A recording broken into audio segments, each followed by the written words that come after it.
এদিকে স্কটল্যান্ড বিএনপির উদ্যোগে রোববার রাতে এডিনবরায় আয়োজিত হয় এক আলোচনা সভা। টিপাইমুখ বাঁধের প্রতিবাদে আগামী 24শে জানুয়ারি লন্ডনে অনুষ্ঠেয় ভারতীয় হাইকমিশন ঘেরাও কর্মসূচির সমর্থনে এডিনবরায় স্থানীয় একটি রেস্টুরেন্টে আয়োজিত হয় প্রস্তুতি সভা।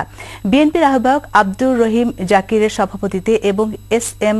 মিলনের উপস্থাপনায় শুভেচ্ছা বক্তব্য রাখেন আবু জামান। টিপাইমুখ বাঁধের প্রভাব ও প্রতিক্রিয়া নিয়ে বক্তব্য রাখেন আগত নেতাকর্মীরা।